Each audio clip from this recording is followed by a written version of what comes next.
অনুষ্ঠান বাড়ির মতন করে ডাল রান্না করব আজকে। এরকম করে ডাল রান্না করলে ভাত, রুটি অথবা পুরির সাথে পরিবেশন করতে পারেন। ডালটা প্রথমে মিনিমাম 1 ঘন্টা ভিজিয়ে রাখতে হয়। এখানে আমি চানার ডালের সাথে একটু মসুর ডাল মিক্স করে দিয়েছি, দুটো একসঙ্গে বেশ ভালোই টেস্ট হয়।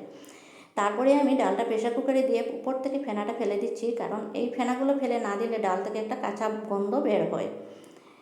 ডালের ফেনাগুলো ফেলে দিয়ে এখানে আমি পরিমাণ মতন লবণ, দুটো কাঁচা লঙ্কা চিড়ে আর একটুখানি পেঁয়াজ কুচি দিয়ে প্রেশার কুকারটা বন্ধ করে দিয়েছি। 3টে সিটি দিয়ে ডালটা দেখুন পুরোপুরি সিদ্ধ হয়ে গেছে। এবার আমি ফোড়নের জন্য রেডি করে নিয়েছি তেজপাতা, দুটো এলাচি, দালচিনি, দুটো শুকনো লঙ্কা, একটু জিরা। ফোড়নটা একটু ভাজা হয়ে গেলে তারপরে আমি এখানে পেঁয়াজ কুচি দিয়েছি আর 1 চামচ দেব রসুন কুচি। রসুন কুচিটা অবশ্যই একটু বেশি করে দেবেন।